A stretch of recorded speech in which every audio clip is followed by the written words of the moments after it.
Bonsoir à tous. Pénétrer dans un lieu chargé d'histoire, une maison, un bâtiment classé ou protégé, c'est un plaisir rare. Et le festival Banat qui débute le 12 mars est une belle occasion d'entrer un peu dans l'intimité de ces joyaux. Ce soir, dans Autrement, on vous propose une rencontre avec ceux qui en ont fait leur lieu de vie et qui ont le privilège chaque jour d'en profiter. Mais est-ce vraiment une chance d'habiter dans de tels bâtiments? La charge n'est-elle pas trop lourde? Sont-ils vraiment adaptés aux contingences actuelles? On va tenter de répondre à toutes ces questions avec des propriétaires donc de bien classés. Je vais commencer par vous, Olivier Berkmans. Bonsoir. Bonsoir. Vous êtes propriétaire de la maison Stroven. Alors, c'est pas la maison Saint-Cyr, Non. c'est une maison qui est située près de la place d'Ailly, dans le quartier européen. Rue Luther, voilà. On va voir des images tout de suite. Ça fait déjà longtemps que vous en êtes propriétaire, depuis 1998. Tout à fait. Alors, vous diriez propriétaire heureux? Tout à fait rayonnant. Non, c'est le plaisir d'avoir mené à bout un travail de reconstitution vraiment à l'identique, au plus proche de l'état originel. Je suis arrivé au bout et j'ai vraiment un plaisir à y vivre et à partager le plaisir que j'ai d'ailleurs au Banat notamment. Et de la faire visiter. Alors, oui. Alors c'est une maison de 1902 et les images ne le montrent peut-être pas parce qu'il y a un grand angle qui donne des perspectives beaucoup plus grandes. Mais on est dans un bâtiment avec une largeur de 3,75 m. Vous parlez, vous d'ailleurs, d'une maison allumette. Moi, j'ai jamais dit maison allumette. Ah. J'ai dit maison qui ressemble à celle qu'on avait sur la côte belge jadis, une espèce de brindille, à peu près la même chose. Et en fait, tout à fait art nouveau en façade et intéressante au point de vue de son plan qui est coudé, qui rejoint deux rues. Et à l'intérieur, il y a eu du décor art nouveau, mais il a disparu dans les années 60 par les propriétaires précédents. Je ne les ai pas restitués parce que je n'avais pas de documents suffisants. Et donc, j'ai plutôt opté pour le style qui m'était cher et que le style motorisé d'ailleurs à l'intérieur à adopter, c'est le style Empire. Alors, juste à côté de vous, il y a Anne Moermans. Bonsoir. Bonsoir. Vous êtes propriétaire de la maison de Valk, que l'on va découvrir aussi. Alors là, on est dans une maison de 1900 qui est située tout près du square Armand Steurs. Et vous êtes propriétaire depuis quelques années seulement. Oui, depuis 4 années. Donc, on a déménagé début 2018. Donc voilà. Et vous, est-ce que vous êtes satisfaite? Est-ce que c'est un privilège, selon vous, d'habiter dans un bien comme celui-là?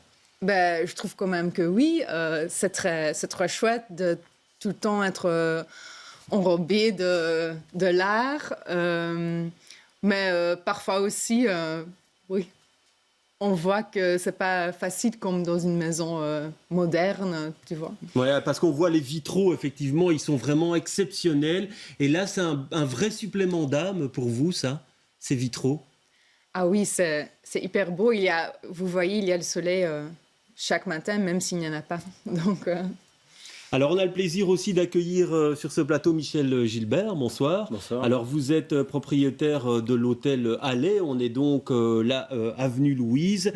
Et c'est un bâtiment de Victor Horta. Alors là, on change de dimension puisqu'on est dans un très, très grand bâtiment. Au jour le jour, ça donne quoi, Michel Gilbert? Est-ce que vous avez l'impression qu'on est dans un sanctuaire? J'ai l'impression d'abord d'être dans ma maison. On est parvenu dans notre maison, puisque j'y vis en famille et avec des jeunes enfants. Et on est arrivé, je pense, à reconstituer une maison unifamiliale telle qu'elle a été conçue d'ailleurs, puisque c'était pour monsieur et madame Allais qui avaient d'ailleurs un garçon et une fille, comme la petite famille qui vit dedans avec moi. Mais comment on fait pour vivre en famille dans une maison comme celle-là? Est-ce qu'on est toujours attentif en disant pas touche à ça, ou alors on apprend finalement à vivre avec ça? Il faut un peu les deux. Je pense que nos jeunes enfants qui ont aujourd'hui 8 et 7 ans ont compris le challenge et ils savent où ils peuvent mettre les mains ou pas. Mais ça, je pense que dans toutes les maisons dignes de ce nom, qui méritent le respect, ça doit être la même chose. Donc, je n'ai pas l'impression que c'est si difficile que ça à vivre. Oui, alors on parlera tout à l'heure des travaux que vous avez pu y faire, mais on est dans une maison là qui a été construite entre 1902 et 1905. On est quand même dans une sorte de démesure, non? Bah, oui, petit rappel chiffré, elle fait 1100 mètres carrés quand même, tout compris, certes. J'ai estimé, j'ai compté, j'ai essayé de les compter, il y a 80 portes, par exemple, intérieures. Donc oui, ça fait beaucoup de pièces, beaucoup de salons, etc. Ceci dit, quand j'ai acheté la maison en 2007, il y avait une baignoire dans une chambre et une salle de bain, par exemple, ce qui était tout à fait déraisonnable par rapport à la maison et à la superficie totale. Il a fallu adapter ça, évidemment, pour mettre la chaussure à notre pied, on va dire. Oui, alors on va voir comment vous l'avez adapté dans le reste de l'émission. Cécile Méry, bonsoir. Vous êtes architecte dans le bureau Origine, spécialisé dans la restauration du patrimoine. Alors on voit ici des propriétaires qui sont passionnés. C'est souvent le cas, on imagine, chez les propriétaires de biens classés. Il y a vraiment une histoire particulière qu'ils ont avec le bâtiment, qu'ils ont appris à vivre, qu'ils ont appris à comprendre aussi. Et pour vous, c'est essentiel, ça? Oui, c'est essentiel. Il y a sûrement un coup de foudre entre le propriétaire et le bâtiment. Et puis, il y a peut-être aussi, à certains moments, grâce à des échanges avec des experts, peut-être des agents de la direction du patrimoine culturel ou au travers de rencontres, la possibilité aussi de découvrir son patrimoine sous un autre regard. Et donc, le lien est d'autant plus fort. Alors, vous diriez quoi, vous, que c'est le propriétaire qui doit s'adapter au bâtiment et pas le bâtiment qui doit s'adapter au propriétaire? Alors ça, c'est une belle et grande question. Je crois que c'est une question d'équilibre. Il faut que l'alchimie continue à fonctionner entre les deux intervenants, donc le maître d'ouvrage et l'occupant et le bâtiment, et qu'effectivement, ces bâtiments, pour qu'on puisse leur assurer une pérennité, un futur, on doit pouvoir entendre aussi les besoins de ceux qui l'occupent et donc parvenir à améliorer les performances de ces bâtis-là. Oui, alors vous, Anne, tout l'intérieur est classé, Oui. Vous ne pouvez pas changer grand-chose. Est-ce que ça vous embête parfois? Non, en Non, fait, pas encore. Pas encore. pas encore, mais on a aussi l'acheté en sachant qu'on ne pouvait rien changer et en sachant qu'il faut aimer, ou autrement, il faut trouver une autre maison. Ouais. Donc, non, on aime bien et ça marche bien. Ouais, alors vous êtes passionné d'histoire de l'art, vous êtes aussi historien de l'art, et donc peut-être que ceci explique cela aussi? Oui, je cherchais une petite maison, comme je dis généralement, de style néoclassique, très simple. Et je suis tombé nez à nez avec cette petite maison un peu caduque. On s'est regardé, on s'est dit là, on va faire quelque chose ensemble. Et donc j'ai opté pour la vie là-dedans, qui n'est pas facile, dans la mesure où il y a beaucoup d'escaliers. Donc c'est vraiment une maison brindille, comme je disais. Et la largeur n'est pas très grande. Mais l'avantage que j'ai eu, c'est que quand je l'ai acheté et j'ai commencé à la restaurer, elle n'était pas encore classée. Alors ça ne veut pas dire que j'ai fait des bêtises. Mais vous auriez pu, mais vous ne le vouliez pas. Non, je ne voulais pas. J'étais aussi difficile que les monuments et sites, si on peut dire, aussi respectueux, disons. Donc j'ai mis tout en ordre avant le classement, pratiquement. Et donc le seul problème, pas un problème, mais un petit handicap, c'est que les châssis fouillent un peu. Le verre est tout simple, pas de double vitrage, pas de chauffage très, très performant. Mais ça n'a pas d'importance, le plaisir est là et un pull en plus. Oui, il faut dire aussi, il y a les contingences, puisque votre cuisine est au sous-sol et que donc ça aussi, il faut s'y habituer. C'est plus dans les mœurs actuelles. Hein. Mais on s'habitue très bien à ce genre de choses, surtout que c'est pas très grand, donc il y a une volée d'escalier entre les deux. C'est pas comme si on montait dans les maisons bruxelloises avec des volets infinis.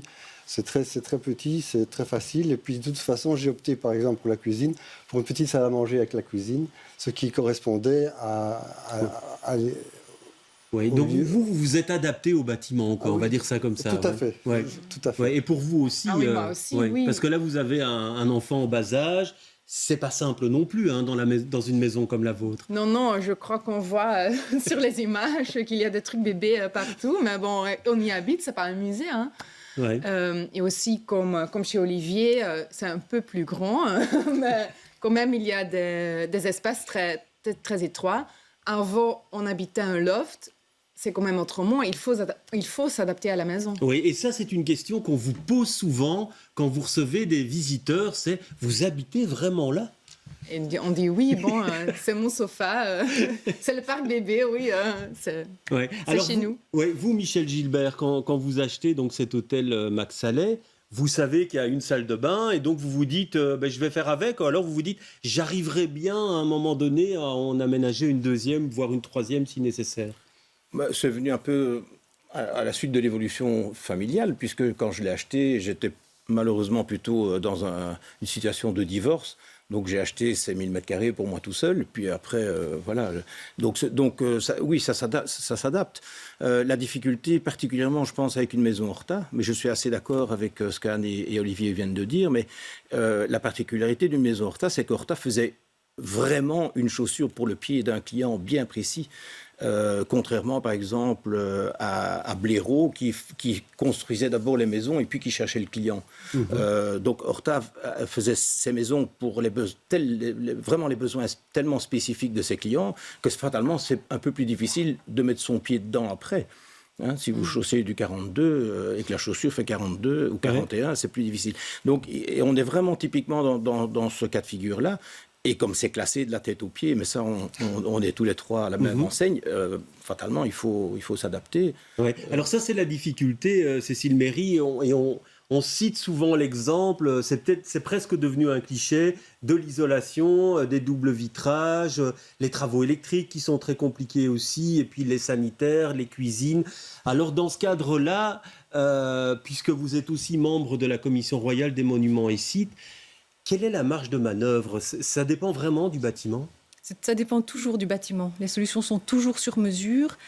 Je crois que la meilleure recommandation qu'on peut faire quand on est amené à travailler sur un bâtiment classé ou même de manière générale un bâti à valeur patrimoniale, c'est vraiment de le regarder, de l'observer, d'en connaître les moindres détails, parce qu'il a certainement des potentialités et il y a certainement des opportunités pour pouvoir l'améliorer. Donc, il y a parfois des trémies qui existent, il y a parfois une possibilité, un vitrage plus performant qu'on pourrait intégrer dans un châssis, c'est possible. On peut aussi améliorer des performances d'isolation, etc. Toujours en veillant évidemment à préserver les qualités qui sont essentielles et qui sont celles qui font la signature de ce bâti. Donc voilà, c'est une question de recherche et d'équilibre. Est-ce que ça a été compliqué, Monsieur Berckmans, avec les autorités à un certain moment dans le processus de restauration ? Et je ne vous demande pas de dévoiler tous les secrets, mais dans l'ensemble. Non. Question intérieure, comme je vous ai dit, c'était avant classement. Donc j'ai respecté tout ce que j'ai trouvé en historien de l'art. Donc j'ai remis tout dans l'état, ce qu'on m'aurait demandé de faire, que j'aurais fait. Évidemment, ça aurait été subsidié à l'époque, mais non, ça ne l'a pas été, mais c'est pas grave. Et pour l'extérieur, par contre, là, c'était vraiment utile d'avoir des conseils en matière de restauration. Parce que oui, mais il n'y a pas un moment où vous vous êtes dit, là, on va un peu trop loin, je voudrais un peu plus de souplesse. Il y a non. Non, même pour le double vitrage, vous voyez la façade, c'est impossible de mettre du double vitrage dans des petits bois, sauf à changer les petits bois, ce que je ne voulais absolument pas. Donc non, il n'y a eu aucun problème de ma part à accepter tout ça. Et pour vous, Michel Gilbert, est-ce qu'à un certain moment, avec un mastodonte comme le vôtre, il y a eu des débats qui ont été difficiles ? Alors, pas vraiment.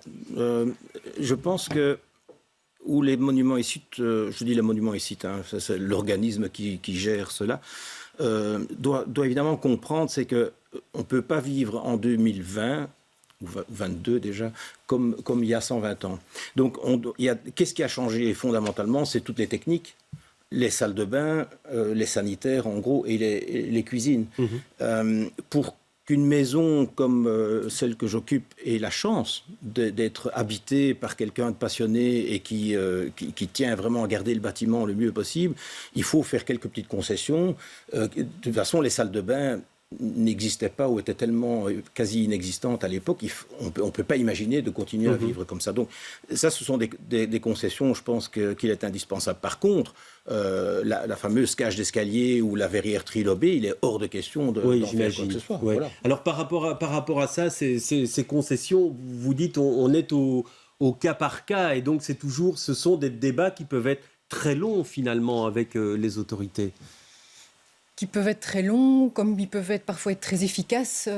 Ça dépend de chaque problématique. Oui, parce qu'en fait, il y a un architecte qu'on choisit, et puis la direction du patrimoine culturel a ses propres équipes d'architectes qui eux-mêmes surveillent le chantier. Donc on est quand même soumis à toute une série d'obligations. Mais je pense que quand on travaille sur un bâti classé, donc qui est reconnu pour posséder de grandes valeurs remarquables, on doit pouvoir quelque part entendre aussi qu'on va travailler en équipe et qu'on a besoin de l'appui de tous les intervenants. C'est le maître d'ouvrage, c'est l'architecte auteur de projet, c'est les spécialistes de la DPC, c'est peut-être un historien, c'est parfois un archéologue. Parce qu'il y a une étude préalable, voilà. Souvent quand on travaille sur un bâtiment classé. Et ces personnes sont parfois amenées à revenir au moment du chantier également. Donc c'est vraiment un travail d'équipe pour le bien du bâtiment. Oui, alors vous, Anne Moermans, vous êtes jeune, donc vous avez déjà votre première expérience, et il y a eu des devis qui vous ont surpris par rapport aux estimations de départ, où vous ne vous attendiez pas à de telles sommes à un moment donné? Oui, parce que quand on a acheté, on savait que la façade devait être restaurée. Il y avait même une amende de Monument des Sites là-dessus. Donc on a demandé un avis à un entrepreneur en général. Après, on a contacté une architecte spécialisée qui était Origine. Oui, c'est votre bureau, donc c'est quelqu'un de votre bureau, Cécile, qui s'occupe de la maison de Valk. C'est ça. Et puis après, on a trouvé des artisans, des maîtres spécialisés qui savaient vraiment quoi faire avec notre façade. C'était 3 fois le premier devis. Ah ouais, donc là effectivement, là il faut s'attendre, il faut quand même avoir les moyens, on va dire ça comme ça. Tout de même, malgré les subsides qui sont plafonnés à 40% pour la plupart des interventions, hormis l'étude de départ qui est subsidiée à 80%, ces 40%, est-ce que ça permet de compenser la majoration des devis liés à ce patrimoine, Michel Gilbert? Alors, moi, il se fait que mon métier, c'est être marchand de biens. Donc, j'achète des immeubles donc vous êtes dans l'immobilier, en mauvais état, je les rénove et puis je les revends. Donc, je connais bien la problématique des travaux. En général, on peut arrondir, on fait des devis presque sur base de mètres carrés. Ici, évidemment, on n'est pas du tout dans cet esprit-là. On ne peut pas comparer des mètres carrés de plafond dessinés à l'ancienne avec des mètres carrés qu'on va pouvoir refaire au rouleau, quoi. Ça, c'est un problème, mais quand on aime, on ne compte pas aussi. Hein. Ah, effectivement. Alors, on va maintenant vous proposer le portrait d'autres personnes qui n'ont pas compté. Ils ont acheté l'ancienne banque Brunner. Elle est située sur une autoroute urbaine, c'est la rue de la Loi, pour ne pas la citer. Et eux ont décidé de ne pas l'habiter, mais d'y organiser toute une série d'activités culturelles. Elle sera ouverte, cette ancienne banque Brunner, pour le festival Banade. Voici une petite visite guidée. C'est un des derniers hôtels de maître de la rue de la Loi, miraculeusement rescapé. Et c'est heureux, car à l'intérieur, il recèle de vrais trésors, de somptueux guichets d'époque Art Nouveau. Et c'est en visitant cette salle que les nouveaux propriétaires sont tombés sous le charme. Je suis tombé amoureux de cette salle qui est exceptionnelle, cette salle de guichet qui est historique, avec cette coupole qui est vraiment fantastique. Nous le dédions principalement à la musique classique. Nous avons régulièrement des concerts avec des grands musiciens internationaux. Nous avons la Cello Society qui fait son événement ici. Nous avons des masterclass qui vont commencer. Donc c'est dédié à la musique classique principalement. Un cachet Art Nouveau qui résulte d'une transformation. Le bâtiment, construit en 1860, a changé d'affectation vers 1900 et est devenu une banque. L'architecte Léon Govart y introduit alors des éléments Art Nouveau, mais sans exubérance. Cet architecte préférait des motifs classiques. Et donc le motif classique, il les a interprétés de façon Art Nouveau, notamment la palmette que vous voyez partout. Eh bien, cette palmette, elle est donc retravaillée pour retrouver les formes Art Nouveau. Les salles de l'étage ont d'ailleurs une atmosphère bien différente. De l'ancienne banque, hormis les guichets, subsiste également la salle des coffres et au sous-sol, un tunnel pour évacuer les clients en cas de danger. Vous êtes dans un ancien conduit d'évacuation de secours. À l'époque des banques, lors de la banque Brunner, si les banquiers et les clients se faisaient braquer, ils se dirigeaient tous au fond du bâtiment, ils descendaient l'escalier de secours, prenaient le couloir d'évacuation dans lequel nous sommes, jusqu'au bout, vous pouvez me suivre, c'est un petit peu étroit. donc il fait un petit peu plus de 100 mètres, il longe vraiment tout le bâtiment. Les clients et les banquiers venaient jusqu'ici, allaient à la conciergerie d'époque et montaient jusqu'à l'entrée pour pouvoir se situer rue de la Loi. Plus de risque de hold-up aujourd'hui, mais une immense fierté des propriétaires des lieux d'offrir au regard des visiteurs cette pure merveille du patrimoine bruxellois. Voilà, Michel Gilbert, pas de tunnel secret dans l'hôtel. Je n'étais pas encore découvert. Mais... Oui, mais c'est vrai qu'on fait des découvertes. Hein. Oui. C'est même une caractéristique de ce type de bien. Ce qui m'interpelle dans ce reportage, c'est qu'on a en fait un bâtiment qui est bien dans l'esprit du développement du quartier Léopold, comme on l'appelait, donc plutôt 1860, 1850, 60. Et puis, il y a eu une transformation à nouveau. Ce qui suscite chez moi une réflexion, c'est que il y a eu des maisons Art Nouveau aussi qui ont subi des transformations par la suite. Ouais. Et les monuments ici, en général, aiment bien garder, parce qu'ils estiment aujourd'hui que ça fait partie de l'histoire. Ouais.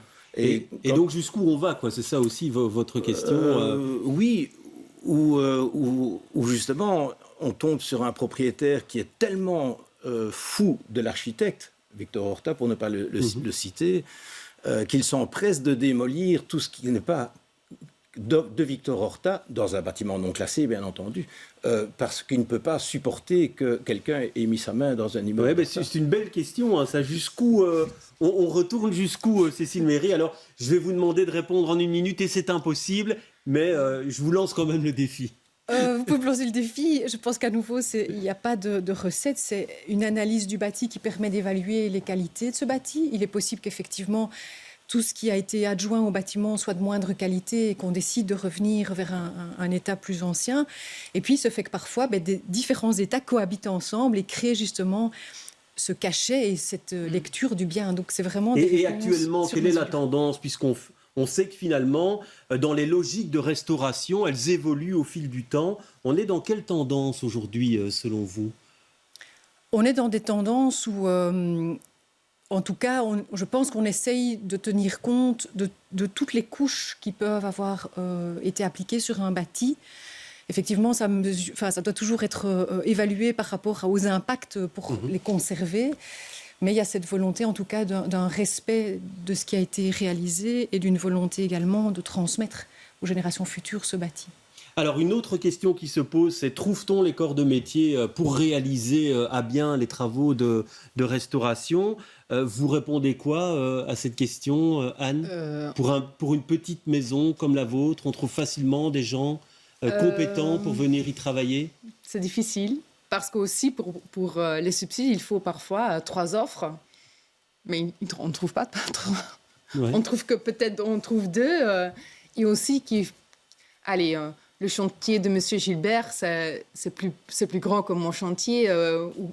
Aussi, pour le budget, on n'a fait que la façade maintenant. Donc vous allez étaler les restaurations sur très longtemps, on imagine, et que donc par rapport à ça, c'est compliqué de trouver et les architectes et les personnes susceptibles de venir travailler sur le bâtiment? L'architecte, non, parce que c'est le bureau Origine. Il maîtrise tout, mais pour... Les maîtres ouvriers, ils ont tous leur spécialisme. Pour le sgraffite, c'est une autre personne que pour le châssis et tout ça.